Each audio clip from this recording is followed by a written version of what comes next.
Bismillahirrahmanirrahim. Assalamualaikum warahmatullahi wabarakatuh. Baik anak-anak murid Ustaz yang Ustaz kasihi sekalian. Jadi pada hari ini Alhamdulillah sekali lagi kita ditemukan dalam slot Jom Belajar Bersama Ustaz Muhammad Fahmi. Baik, seperti biasa Ustaz memang mengharapkan anak-anak murid Ustaz sentiasa berada dalam keadaan sihat sejahtera, sihat walafiat, berada bersama keluarga yang dicintai di rumah. Sama-sama kita menjaga SOP ya, supaya kita dapat memutuskan rantaian COVID-19 dan seterusnya dapat kita bersama-sama bersemuka kembali ya di alam persekolahan, berada di sekolah bersama-sama. Itu harapan besar Ustaz. Baik, tanpa membuang masa, ya, mari kita tengok apa yang Ustaz sediakan untuk anak-anak murid Ustaz pada hari ini.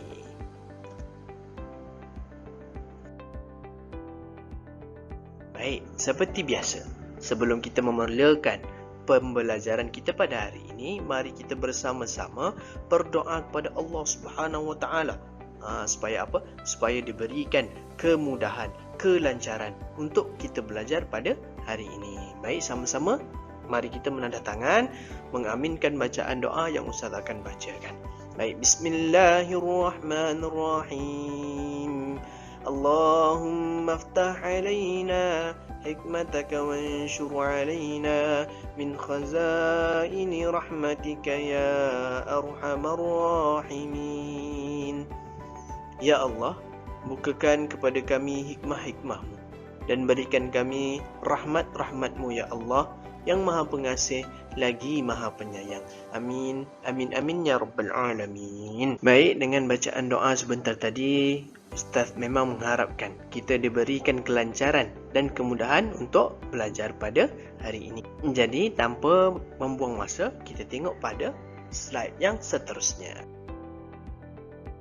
Baik, seperti yang anak-anak murid lihat pada paparan skrin masing-masing ya, kenapa hari ini slide Ustaz begitu begitu alam semesta kan? Ada planet-planet, ada matahari, ada bintang ya. Jadi itulah yang kita akan belajar pada hari ini sebenarnya. Ustaz nak kita lihat mengapa dan bagaimana terciptanya, atas sebab apa terciptanya seluruh alam semesta ini. Jadi untuk mengaitkan ya, hari ini kita akan belajar tentang agung dan mulianya Tuhanku. Kenapa Allah ini sangat agung, maha agung?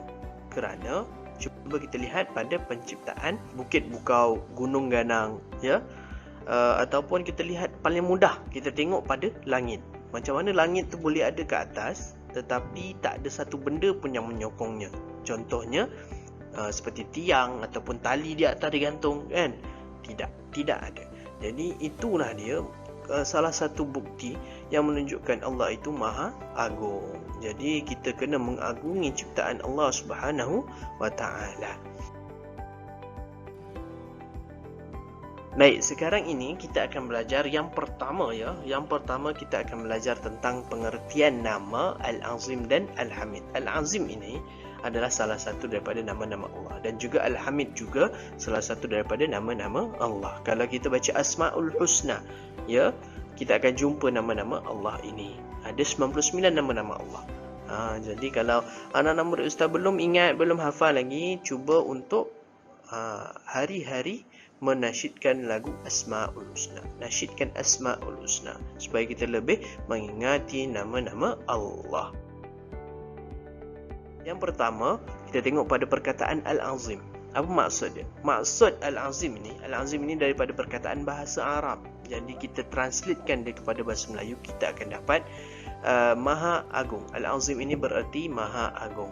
Jadi nama Allah Al-Azim ini bermaksud apa? Kan? Maha Agung, kita tahu agung itu apa. Tapi apa dia? Kita tengok. Maha Agung ini bermaksud Allah Maha Agung daripada segala sesuatu. Segala sesuatu. Tiada makhluk yang dapat menandingi keagungan dan kehebatan Allah Subhanahu Wa Taala. Itu dia maksud Allah Maha Agung. Tak ada satu pun benda yang dapat menandingi Allah Subhanahu Wa Taala. Sebab apa? Senang sebagai contohnya lah kan. Kita tengok pada diri kita. Ya, ada ke satu makhluk Allah yang lain yang boleh menciptakan seperti kita ni? Yang boleh cipta kita sama seperti kita ni, tak ada. Yang kita boleh buat apa? Yang paling hebat lah pun kan, manusia boleh mencipta robot. Tapi robot bukan macam kita kan. Boleh bercakap sesuka hati kan, boleh makan, boleh minum, tidak. Hanya Allah sahaja yang boleh mencipta kita. Dan kita ini adalah sebaik-baik ciptaan Allah Subhanahu Wa Taala. Kan? Okey, jadi mari kita tengok pada pengertian Al-Hamid pula. Jadi Al-Hamid ini apa, kita translatekan kepada bahasa Melayu, apa dia? Al-Hamid ini berarti maha terpuji. Tadi Allah Maha Agung, ini Allah Maha Terpuji. Baik, nama Allah Al-Hamid ini bermaksud Allah Maha Terpuji telah melempahkan segala kurniaan nikmat kepada makhluk dan sangat layak dipuji. Jadi Allah Subhanahu Wa Taala dah ciptakan kita, dah bagi kita nikmat yang melimpah ruah. Apa lagi yang kita nak buat? Jadi kita kena memuji Allah Subhanahu Wa Taala. Jadi nama Allah ini, nama Allah Al-Hamid ini Maha Terpuji. Maknanya semua ni akan memuji Allah Subhanahu Wa Taala. Contohnya, sebagai contohnya ikan-ikan di lautan memuji Allah Subhanahu Wa Taala kan, sebab dia bagi kurniaan nikmat kepada ikan-ikan tersebut. Kepada tumbuh-tumbuhan, tumbuh-tumbuhan sentiasa memuji Allah Subhanahu Wa Taala. Sebab diberi nikmat udara lah apa kan, segala bagai makanan apa semua. Jadi kita sebagai umat manusia kan, yang memang sebaik-baik ciptaan, kenapa kita tidak memuji Allah SWT? Mengapa tidak kita memuji Allah SWT? Kita kena memuji Allah SWT sentiasa. Baik, itu dari segi pengertian Al-Azim dan juga Al-Hamid, iaitu yang Maha Agung dan yang Maha Terpuji. Baik, jadi kita kena tengok pada dalil naqli. Macam mana kan, macam mana ulama-ulama dulu boleh terbitkan satu nama untuk Allah Subhanahu Wa Taala. Kenapa kita tak Allah? Nama dia Allah je lah kan. Kenapa ada Al-Azim, Al-Hamid, lagi apa lagi? Kenapa?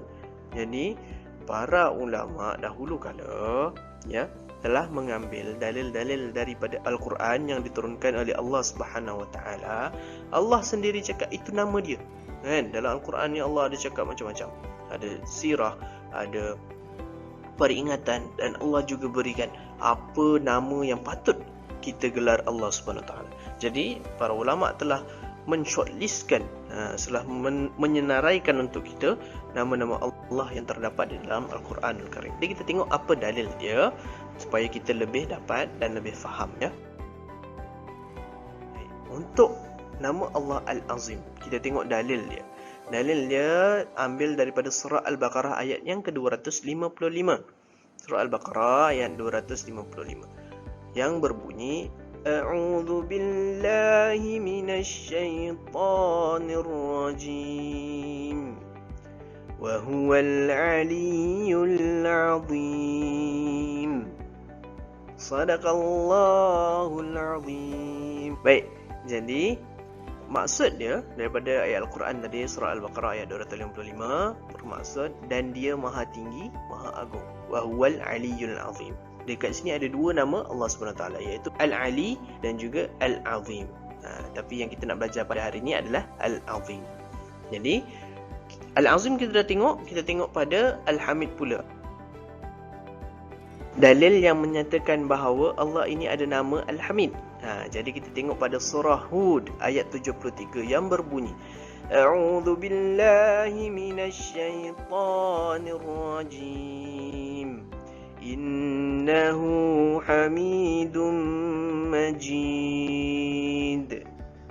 Yang bermaksud sesungguhnya Allah Maha Terpuji lagi mulia. Kat sini pun ada dua juga nama Allah Subhanahu Wa Taala, iaitu yang pertama Hamid, yang kedua kan, yang kedua adalah Majid.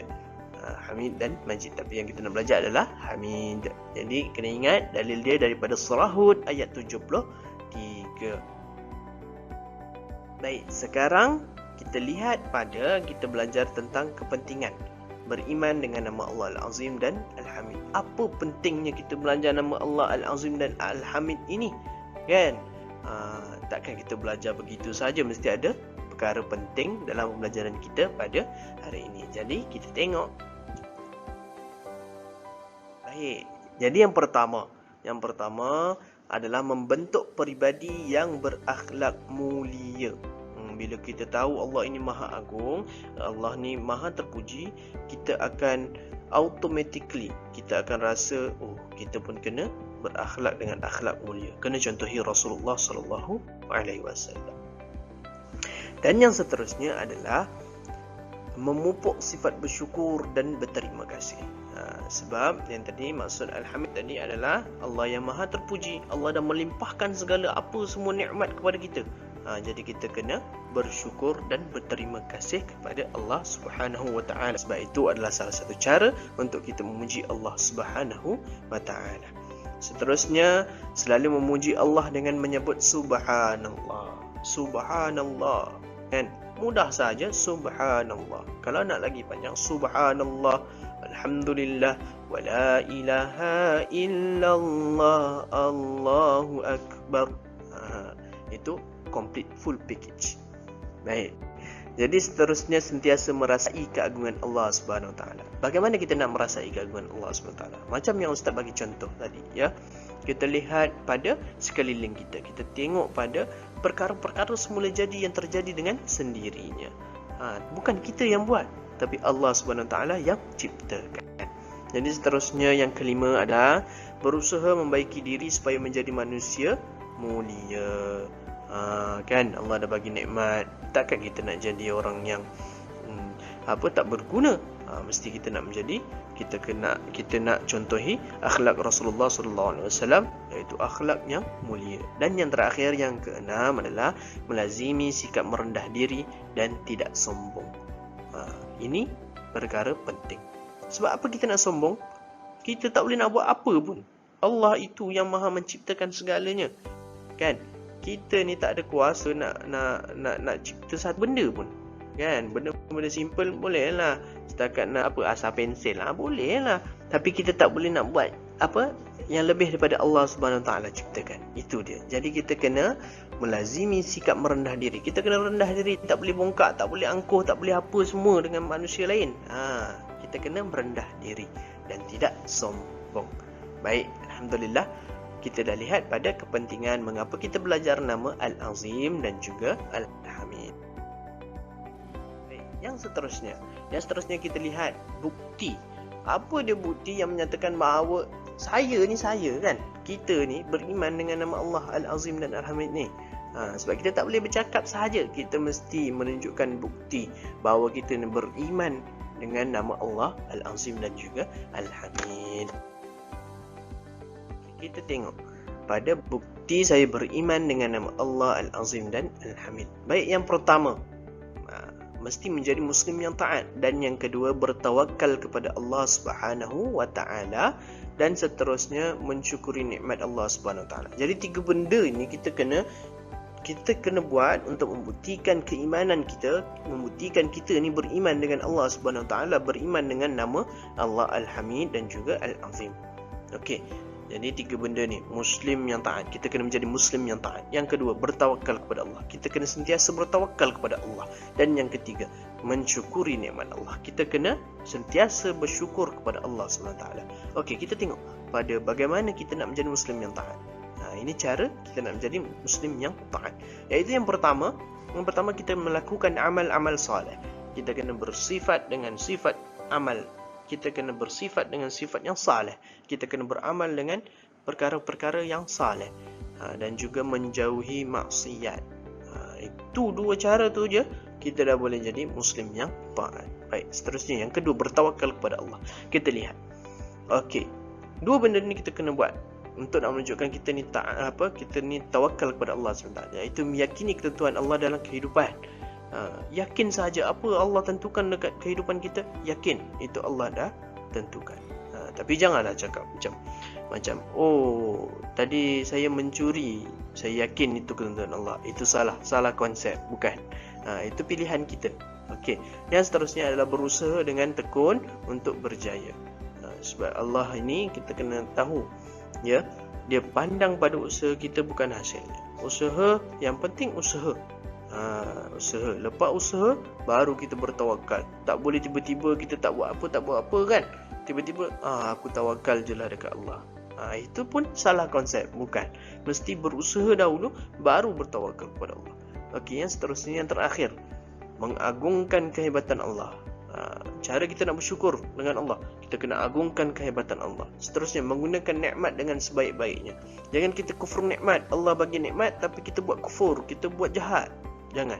Allah bagi nikmat, kita kena gunakan nikmat itu ke jalan Allah Subhanahu Wa Taala. Dan seterusnya, memuji kebesaran Allah.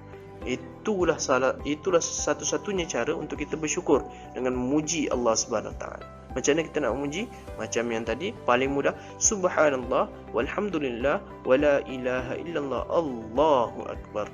Itu yang paling mudah. Tak payah susah. Subhanallah kan? Itu pun mudah. Alhamdulillah.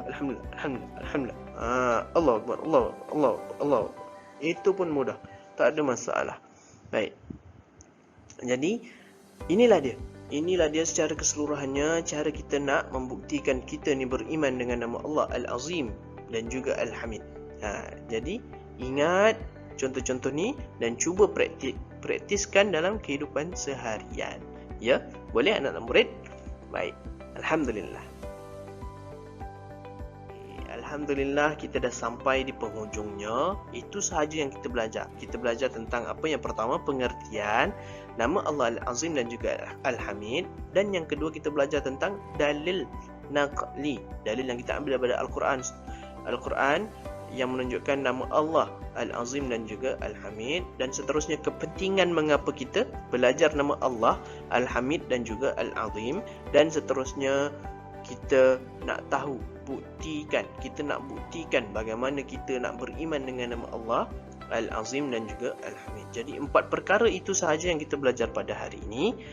Jadi Ustaz harap apa yang kita belajar pada hari ini dapat kita praktiskan dalam kehidupan seharian kita, supaya ilmu itu menjadi lebih bermanfaat, dan supaya kita ingat akan pelajaran pada hari ini. Baik, itu sahaja daripada Ustaz. Sekian, wabillahi taufiq wal hidayah. Wassalamualaikum warahmatullahi wabarakatuh. Semoga berjumpa lagi di lain slot. Terima kasih.